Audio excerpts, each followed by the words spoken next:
About 48. Oh, not too good. I saw Tom and Belinda at the funeral. Her mama died, and we didn't mention it directly, but it's been on Facebook. He's not getting along very well. Yeah, young. Good morning. It's good to see each one of you here.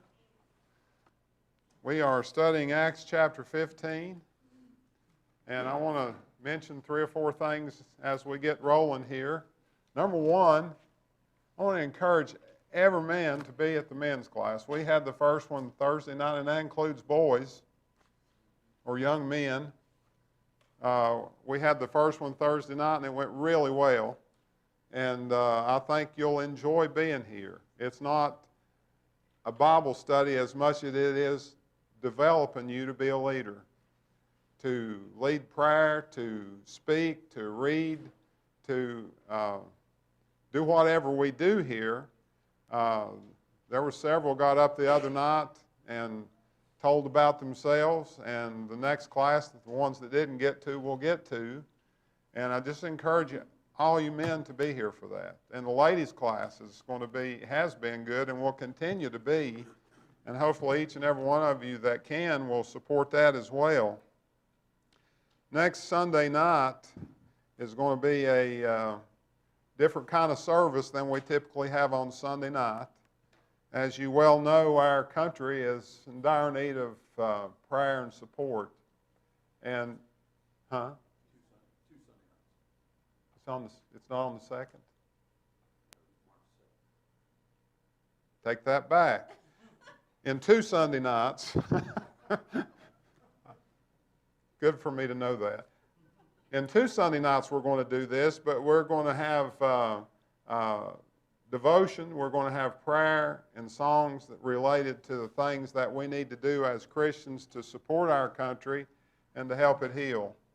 And God is in control of all this. And sometimes we wonder what exactly God's thinking, but our little minds can't understand things on God's scale, and He certainly is in charge. I prayed hard that Rush Limbaugh would make it because, in my view, he was important. And he was important, but it wasn't God's view that he make it. So in the week after that, we are going to have a family night that deals with that very issue. Why do bad things happen to good people? And once again, God is in charge. He's in control. And He moves all this to see for the best of all of us. And so that we'll focus on that. We'll eat. We'll have a good time and have a good fellowship. And then we will look at that issue. We've talked about this morning. Would anybody be opposed to this whole congregation going down to 107 on a Sunday night in the next 3 weeks or so and supporting Robert Taylor and his congregation? Would there be anybody that wouldn't do that? Because if we do that, we're not going to have services here. Chris is going down there and preach. We're just going to move our whole deal down there for that one night. I think it would be encouraging, and it would be to us and to them. Sandra, go ahead.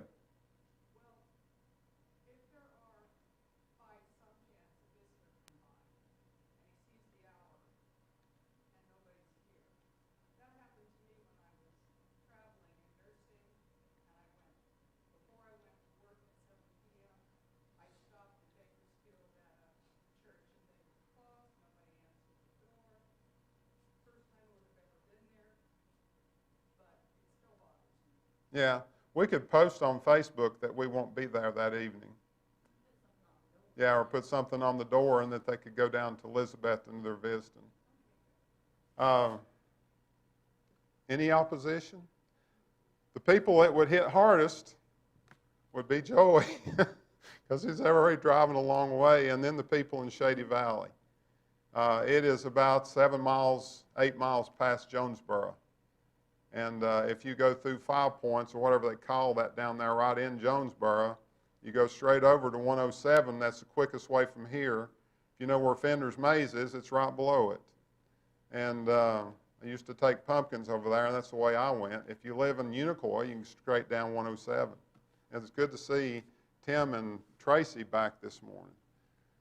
But we're talking about that. Wesley's going to talk to Robert and talk to him about that possibility. So it's just an idea that's floating, but I think it would be encouraging to them. It'd definitely be encouraging to us. And we want to continue to do those things that keep us motivated and moving forward. We were talking going home the other night, and I said, things are going well. Kim said, scary good. And what she meant by that is, you know what happens when those things go is Satan tends to get in there and try to foul things up. And if we're pressing hard as we can press, he won't be able to fit his toe in. And so we'll keep pressing. Robert says he's coming under attack quite a bit by the Baptist preachers, since he left the Baptist church. He said, but all that's doing is giving me an opportunity to teach. Right. He said, I get to teach them. I said, well, hang in there. We're behind you. Right. And that would be a big show of support. So they gave you chapter 16, and we are on Acts 15. When we go down there, if you don't want to drive, we could ride together. I mean, we could work all that out. So don't let that scare you off. And I'm going to try to get him to move the service time up a little bit for those who live, further away. Yeah, that'd be good. I was looking at this, and after you've gone over this a dozen times, even after you made your notes, you can't remember where you were. And I think we're on number 4, or we were talking about number 4. Kim wasn't in here, and she usually marks it and tells me. So what's going on in Acts chapter 15? Paul and Barnabas have gone back to Jerusalem. They were sent by the church to get corroboration for their teaching from the apostles and the elders at the church in Jerusalem. And Paul and Barnabas were inspired. What they taught was true, but the Judaizing teachers were having a big impact on the Gentiles that they were trying to push Judaism on. And as a result of that, there was a furor in the church. And so it was decided it would be best for Paul and Barnabas to go back to Jerusalem and bring back corroboration from the other apostles. They didn't need it, but it shows good judgment on Paul and Barnabas' part to do this. And so we talked last week about how they went back through the countryside as they went back to Jerusalem, going back to places they had worked and telling about the good works they had done and the growth of the church and encouragement as a result of that. And then when they made it back to Jerusalem, Paul and Barnabas gave the report, and when we talked about the reaction of the people in Jerusalem to that. A lot of people were excited, and a lot of people that were still trying to hang on to those Jewish customs and traditions were upset. And so there was a racket in the church there because of it. And this didn't just happen where Jesus and the apostles said this is what it is and everybody just pulled in line. People don't work that way. When you have a Bible study with someone or you talk about scriptures with someone and you show them something foreign to what they have understood before, it's rare that they get it right there. Robert talked about it. It took him nearly a year after he got to look at this to get his mind wrapped around how different this was. Things that he had questioned, things that he had wondered about. Once he saw the truth on it, took him a while to come to that. And we need to keep in mind as we look at these people, it was going to take them a while to come to this too. And some of them didn't, but most of them did. And so as this dispute raged in the church in Jerusalem, who rose to speak? After they caused the racket. Peter. How was Peter unique to this discussion? He's the one that took to the gospel to the Gentiles first. And it was probably about 15 years earlier than this event we're reading about here in Acts chapter 15. It had been 15 years since Cornelius and his family had been converted to the truth. And in that process, Paul and Barnabas and others had gone. First missionary journey had happened, and a lot of Gentiles now are Christians. And so there had been a good period of time pass as Peter stands up to talk. In Acts 15, 6 through 11, and the apostles and elders came together to consider of this matter. And when there had been much disputing, Peter rose up and said unto them, Men and brethren, you know how that a good while ago God made choice among us, that the Gentiles by my mouth should hear the word of the gospel and believe. And God, which knoweth the hearts, bare them witness, giving them the Holy Ghost, even as he did unto us, and put no difference between us and them, purifying their hearts by faith. Now therefore, why tempt ye God to put a yoke upon the neck of the disciples, which neither our fathers nor we were able to bear? But we believe that through the grace of the Lord Jesus Christ we shall be saved, even as they. And so as Peter stood to address this, he points out that to force Judaism, which no longer was a valid law to begin with, on the Gentiles who were never amenable to it to begin with, was to tempt God. That's not what God had given direction to do. And for them to do that, they were taking authority on themselves that they didn't have. And that was a problem that existed then. It's a problem that exists now. Peter points out that the old law was a yoke. And if you've ever seen a yoke of oxen, it is a solid wood bar with a couple of loops that yoke two animals that are super powerful together, where neither one can get away from the other. And that yoke allows them to be trained to pull together. And this yoke that the old law was to the people was something that was difficult to bear. Animals that are trained to wear a yoke, it takes a while. And I've always thought it amusing, or I've even wondered about how animals deal with that, but animals learn to do. People don't react that well because they have the ability to think and reason, and they don't like to be yoked together. And in this case, the tenets of the old law, of which circumcision was one, if you're an adult male Gentile, this ain't something you want to do. And it is a problem for the truth for this to be foisted on them and cause them to stumble. And you know in cases that it did. And so this was a real issue. And he points out the Jews couldn't live up to this old law. It was the purpose of the old law to begin with, to show man he can't get this done by himself. He's got to have God. He's got to have grace.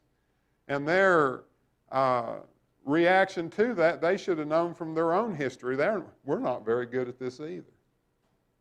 And so to force this on them was an issue. The grace that comes through being in Christ would save them all. The Jews would be saved by the same grace that the Gentiles would be saved from. All of them would be saved in Christ. And so the Jewish law was of no effect. If you go over to Colossians chapter 2, verse 12, it was nailed to the cross. And it is no longer in effect. But it took them a while to get that out of their heads, and some of them never did. Patsy?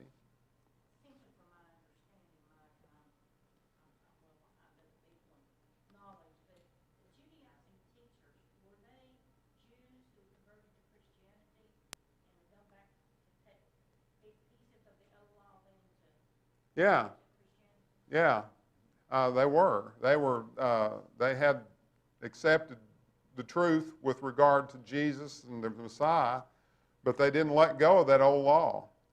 And they wanted to see everybody still have to cling and hold on to that. And the whole book, or whole letter of Galatians was written to deal with this whole issue. And Paul points out in Galatians 5:4, if you're going to try to cling to any piece of this, you're amenable to all of it, and you've fallen from grace. And Peter points out here it's by grace that Jews and Gentiles are going to be saved. So to go back and to hang on to that was a bad idea. And they continued on, and we'll see in 16, Paul doing some things that help with regard to influence, but it was now custom and not part of religious teaching or religious law.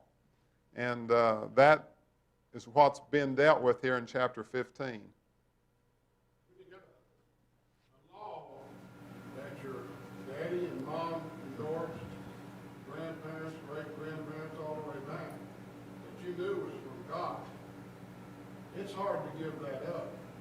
And that's the battle they're fighting. You know, they want to buy in to some degree to Christianity.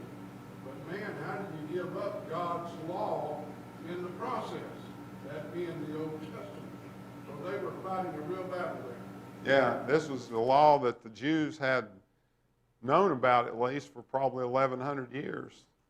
And they didn't go by it very well. Matter of fact, they fell completely away from it and wound up being taken into captivity. The northern 10 kingdoms pretty much disintegrated because they were so evil, because they had completely disallowed it. But you have in Jewish society here now the Pharisees, who are great studiers of the law and the keepers of the law, so to speak, and they're largely responsible for this stuff here because they don't want to let go of it. They should have been knowledgeable more than anybody about what the prophets had to say and how what the prophets said aligns with what they're seeing. But you got people involved here. Number 5, who speaks after the congregation settles down? Okay. After Peter had said what he said, Barnabas and Paul got the opportunity to tell of their work on the first missionary journey and the success they had had with Holy Spirit's guidance. That's in verse 12. Then all the multitude kept silence and gave audience to Barnabas and Paul, declaring what miracles and wonders God had wrought among the Gentiles by them. Number 6, to whom did James refer? Well, number 5, I got that. I've got a goof up here. Oh, okay. Not a problem. Notice that the multitude kept silence. After Peter had stood and spoke, they shut up. And I already mentioned the fact that some of them still didn't agree with them, but they did be quiet, and they gave audience to what was being said. Acts 21, 19 through 24. And when he had saluted them, he declared particularly what things God had wrought among the Gentiles by his ministry. And when they heard it, they glorified the Lord and said unto him, Thou seest, brother, how many thousands of Jews there are which believe, and they are all zealous of the law. And they are informed of thee that thou teachest all the Jews which are among the Gentiles to forsake Moses, saying that they ought not to circumcise their children, neither to walk after the customs. What is it therefore? The multitude must needs come together, for they will hear that thou art come. Do therefore this that we say to thee, we have 4 men which have a vow on them. Them take and purify thyself with them, and be at charges with them, that they may shave their heads, and all may know that those things whereof they were informed concerning thee are nothing. But thou thyself also walkest orderly, and keepest the law. This is one of the more curious things about what took place in Paul's life and his ministry. But when he goes back to Jerusalem, and this is prior to all the furor and him being arrested and eventually sent to Rome, he was directed to do these things to ease the Jewish mind. And I put this passage in here to show you there were some of these Jews never did get this. They never did understand what was going on here. And as a result, effort is made here to influence those Jews that were still there. Did Paul need to do this to be right spiritually? No. No, this was a part of Jewish tradition. This is a whole lot like having Timothy circumcised in chapter 16. The purpose of that was to influence the Jews that he would be working in because his daddy was a Greek. And so the effort here is to influence and to do the things you can do so that you can teach the truth. We know this didn't work out very well in Acts chapter 21 because Paul winds up in the middle of a mob and has to be pulled from the mob by the Roman soldiers. And some of them never did get it. It'd be nice if every time you stood and spoke before a group and you presented the truth, that everybody there that hadn't responded to the truth did. Preachers would love that, wouldn't they? Doesn't work that way because a lot of people's minds aren't in the groove it needs to be to get there. And so we continue to preach and we continue to teach. And even us as Christians, as we sit and listen, a lot of times we're going to pick things up that we hadn't thought about before, and we need to rethink that, or we need to reinforce our position on certain things. And so it is a church's responsibility to teach all the gospel. I was talking to Del Fair yesterday, and we were talking about the things that face the church as a result of the societal movement in parts of our country. And I listened to the governor this morning, and I'm really encouraged, but for Tennessee. But we have to preach the truth no matter what the law says, because God's first. And if the law says homosexuality is okay, we still have to take the Bible stand on it that it's sin. The same with a whole lot of other things that are trying to be washed over us and us forced to accept. We have to resist when it comes to a matter of do we obey God rather than men. What did Peter say?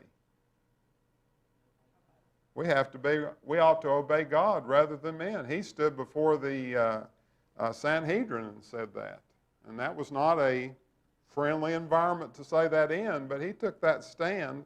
We've got to take that stand as well. And we've got to fight and push and write and call and do everything we can as Christians to see that these things go the right way. South Carolina passed a bill this week pretty much outlawing abortion.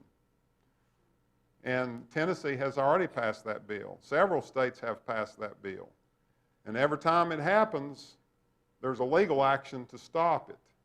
But there is enough momentum now to where the Supreme Court's going to have to hear this.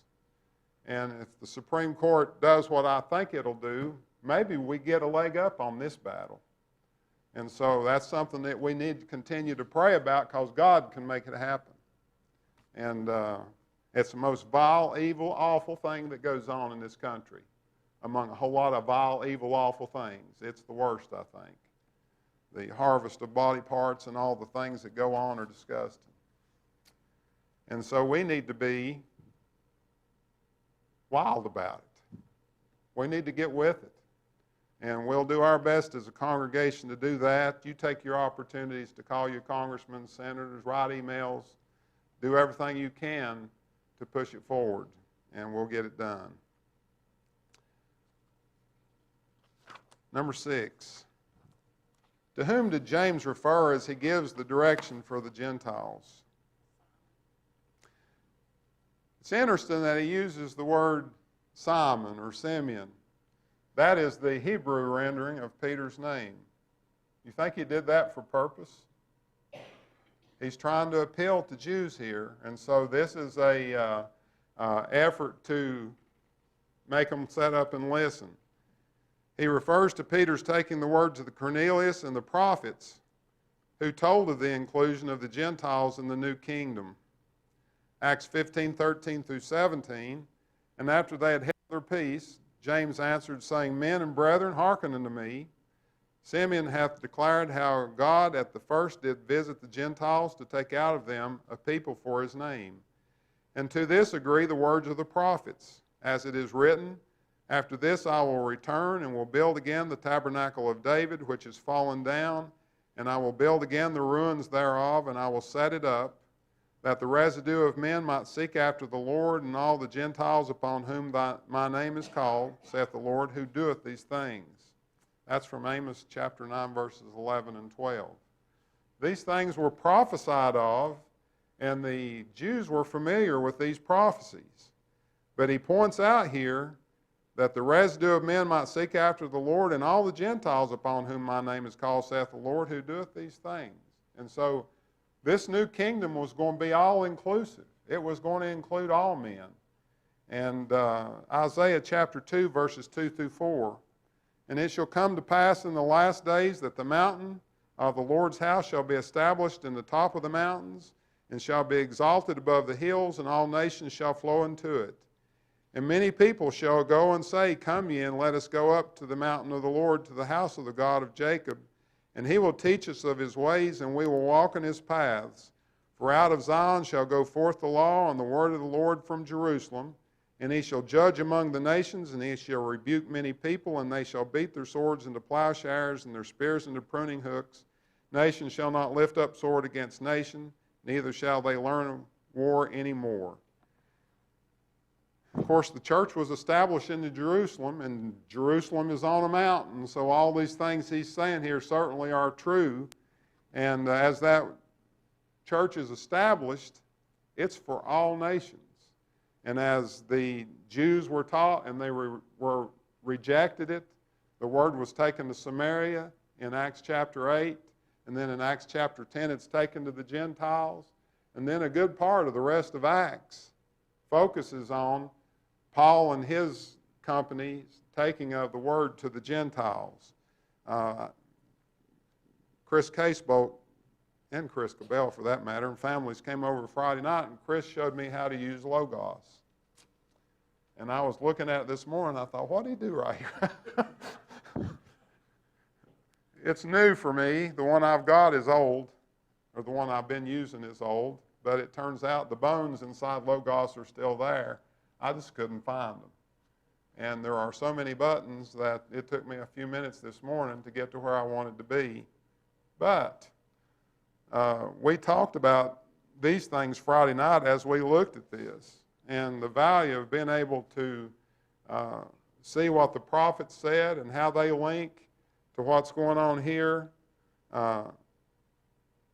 There's no excuse for anybody today that's got a computer not to be a Bible student.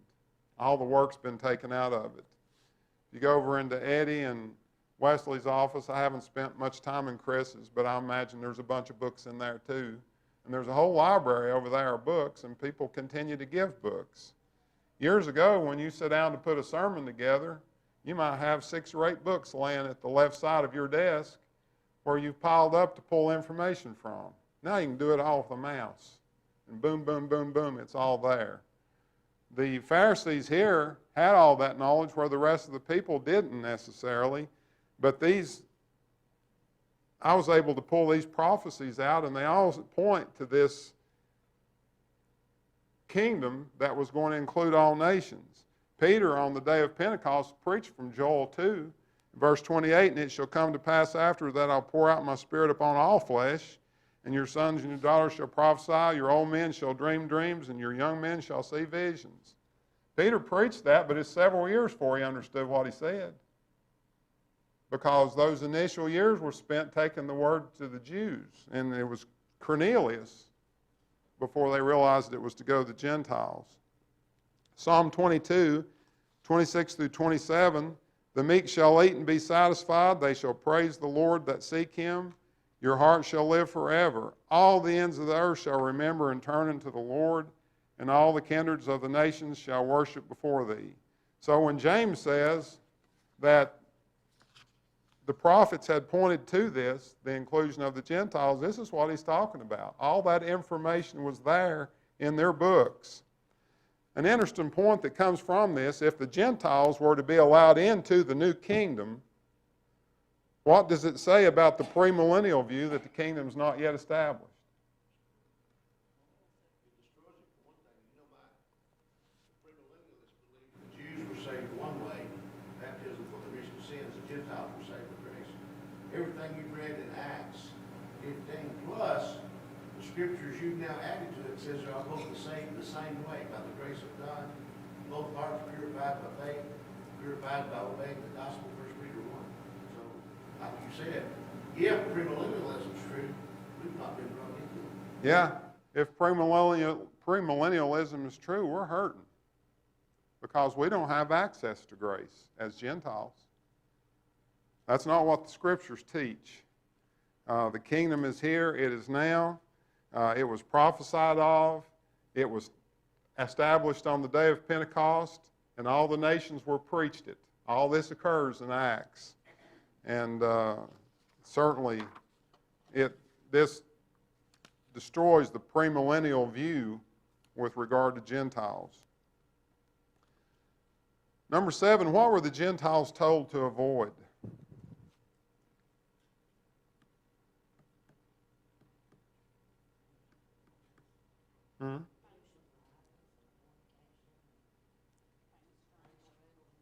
Right. Acts chapter 15, 19 through 21. James says, "Wherefore my sentence is that we trouble not them which from among the Gentiles are turned to God, but that we write unto them that they abstain from the pollutions of idols, and from fornication, and from things strangled, and from blood. For Moses of old time hath in every city them that preach him, being read in the synagogues every Sabbath day." They were told to avoid idolatry. This was an issue for the Gentiles. This is what they were being converted out of. And so as they turned their back on Diana and all these Greek and Roman and whatever goddesses and gods they paid attention to and worshiped the one true God, they needed to avoid all appearance of being involved in that. And so he says, avoid the pollution of idols. And when you think about this, when they offered meat to idols, there were people who would then eat that in their home with regard to the idol. And you couldn't go in and eat with that person with them respecting that as meat offered to idols for fear of endorsing what they just did or participating in it in public. And that is something that we can apply to our own lives today. We need to be careful about what we endorse and what we support.